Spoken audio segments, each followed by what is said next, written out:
Welcome back. Good Thursday morning, everybody. Thanks so much for joining us this morning. I'm Maria Bartiromo, and it is Thursday, April 30th. It is 8:02 on the East Coast. Federal Reserve Chairman nominee Kevin Warsh cleared a key hurdle this week to lead the central bank after the Senate Banking Committee advanced his nomination yesterday. A full confirmation vote is expected the week of May 11th, as I reported earlier.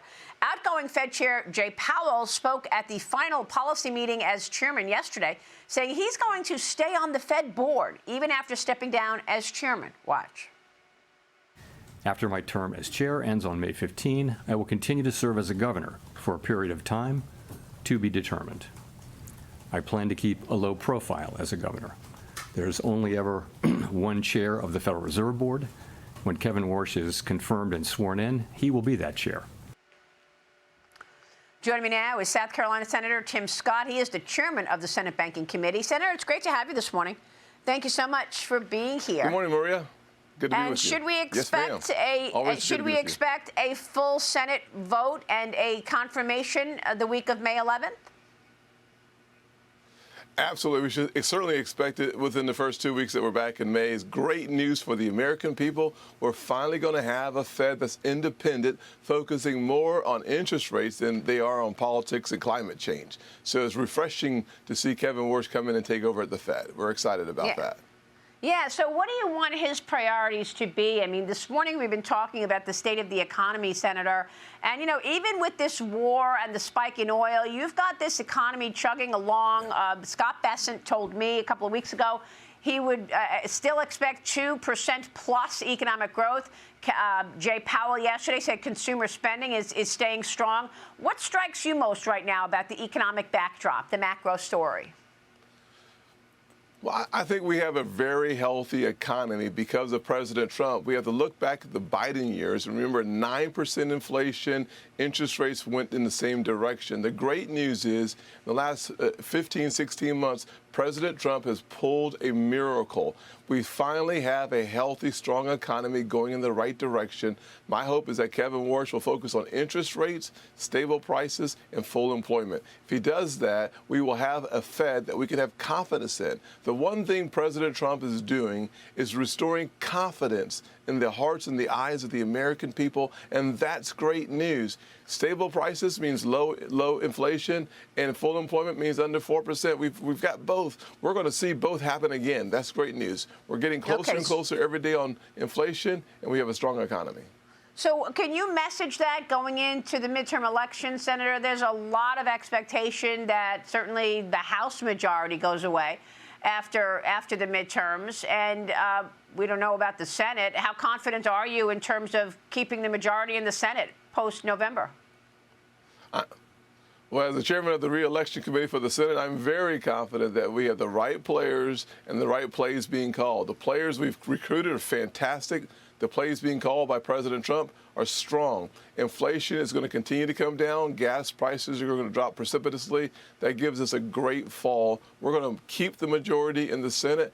I believe that the naysayers might just be wrong in the House. There's a good chance we can keep the House as well. We just need to make sure that we focus on the American people. That means focusing on affordability. As we do so, things will get better and confidence will increase. Yeah, it's a good point to make, because I think once people understand what you all have been doing in the Senate, in the House, and in obviously the executive office, you get an understanding of how your policy decisions affect people. I mean, look at crypto this morning. I want to ask you about policy decisions on digital assets, because North Carolina Senator Tom Tillis is now signaling that the long-stalled Clarity Act is ready to move forward, suggesting that it is going to be headed toward a markup soon. Senator, what are your expectations? Well, we're in the red zone if you like football. This is the best time of the game. It's going really well. Tillis and a couple of other votes on the Senate, on the Republican side, on board now. I just want to have 13 of 13 Republicans. That makes it easier for us to have a bipartisan markup. in May is my hope, and then we'll get this thing to the floor of the Senate June or July, and hopefully that means the average person in the country will be able to keep more of their money in their pocket because the speed of commerce will get faster, better, and even less expensive. This is really good news for single moms like the one that raised me, because President Trump said it best. America will be the crypto capital of the world. Democratization coming your way. All right, so you think the Clarity Act gets to the president's desk sometime this summer then? Yes, I do.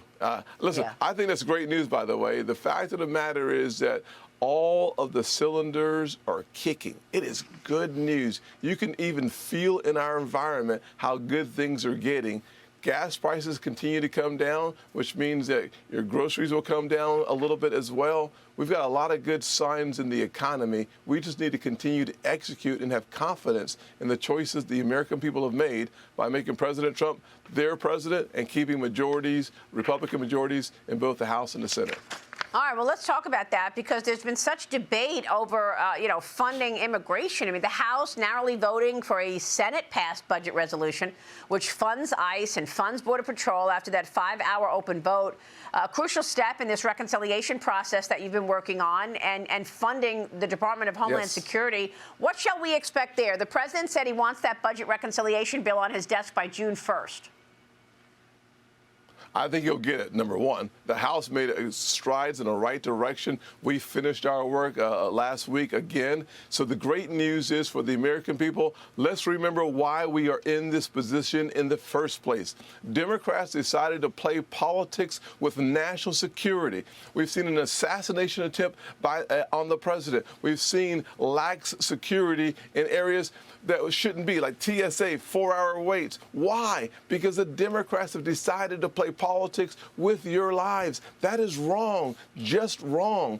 And what will we do as Republicans? Well, the House making great strides. Senate finished the work. The American people, you can have confidence that at least the Republicans in Congress care about our nation's security, and we will get the job done even without a single Democrat vote. And that is pathetic on their part. Well, you're right. I mean, we're in the middle of a war, and we don't even have the Department of Homeland Security fully opened. And I wonder if this is one of those moments in time where you actually, as much as it feels uncomfortable, and as much as you probably don't want to do it, and I know you don't have the support in the Senate to remove the filibuster, but is this one of those moments in time where you're saying that you can say, look, we need to fund Homeland Security. We're in the middle of a war, and we have to do it without our colleagues, regardless, whatever it takes. I mean, that's sort of the sentiment that I got from your colleague, Senator Ron Johnson, the other day when he was talking with me from Wisconsin. Listen to Ron Johnson. I want to get your reaction to this. I think this is a moment in time that you actually could remove the filibuster to get funding done, because we are in the middle of a war after all? Well, we did not have the votes when Democrats are being so obnoxiously obstructionist on just nominations. We didn't have the votes to basically nuke the filibuster on all nominees. But in the end, Democrats were so obnoxious, we had all 53 Republican senators go, yeah, no, we need to start, confirming nominees just 50 votes. This may be a moment like that. Wanting to maintain the filibuster if we're in the minority, to block awful socialist, leftist legislation. But the Senate's already broken enough. We've pretty well eviscerated the filibuster anyway. From my standpoint, rip the Band-Aid off. The Democrats will do it. The Democrats will do it when they get the majority. At a moment of national danger, if Democrats refuse to fund DHS, I would say this would be the time to nuke the filibuster for good.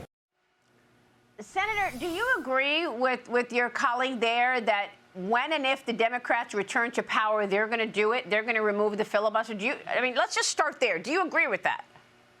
Yeah. Well, there's only 2 reasons why they didn't do it last time, and those 2 reasons would be Senator Manchin and Sinema. Those are the 2 reasons why the filibuster did not go away then. So they're gone now. So do we believe that the Democrats are more likely today to completely blow up the Senate and nuke the filibuster? The chances are really high. Here's what we should think, especially with the Iran conflict in our focus. We should think about whatever it takes to protect America and Americans. Get it done. There's no Yep. excuse, Republican or Democrat, for not taking care of our national security. You read our Constitution, Article 1, Section 8, the enumerated powers, it comes down to just a couple things. Keeping us safe, number one. Yeah. Number two, taking care of our borders and our national security, kind of the same thing. Let's do the work of being a member of Congress. Get the job done. Yeah. Democrats, think about history. Protect this nation. We are Yeah. the city on the hill. Keep us that way. And I would say that's one of the reasons that President Trump won the election, because of security. National security and people's personal security. 100%. They wanted crime addressed, and they wanted national security addressed. Now, the White House says that President Trump is going to sign an executive order today on expanding American workers' access to retirement plans. I thought this was really important. It applies to those people whose employers do not already have and provide a traditional retirement plan. The administration planning to combine this push with a previous legislation, the Savers Match, which matches contributions for employees making less than $35,000 a year. Senator, this is critical, and because it shows you what the administration is thinking about. Like when you look at the Trump accounts, you know, giving money to infants, newborns, Yes. and now you look at what he's going to do today, giving Americans access to retirement accounts if your company doesn't provide a 401k. These are the things I think that, you know, should be messaged out if you want to explain to people what you're actually getting done to change their lives. I mean, a retirement account is so important. I'll tell you this. When I started my career, I put money in my 401k, and I was advised, my mother told me, match it 100%, whatever your company puts down, match it. And that's how I got to my first $1 million. I'll say it. That's how I got to become a millionaire. And this is so important that the president Wow. is looking at people and saying, you know what? If your company doesn't give you a retirement plan, we will. Isn't that something that you should be explaining to the Yes. American people going into the midterms? 1,000%. Maria, your mother understood the magic of compounding interest and the time value of money. Your mother was brilliant, and congratulations on being a millionaire. Let me just say, Thank for you. the average person in the country, President Trump loves you. You can tell that because this executive order is great news for employees, for independent contractors, and for small businesses. I ran a small insurance agency. The one thing that was very difficult for me to do was to provide a 401k plan for my employees. Why? It is expensive, the liability is high, and you're just not an expert.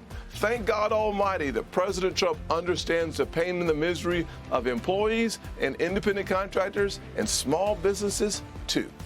Yeah, and those Trump accounts are news. something great too, you know, giving money to infants. But my goodness. I always tell my followers, first step on becoming a millionaire is your retirement account. Save the money. Yes. Senator, great to see you. Thank you, sir. Retirement security. Yes, Yep, ma'am. Tim Scott. Thank you, sir. We'll see you soon.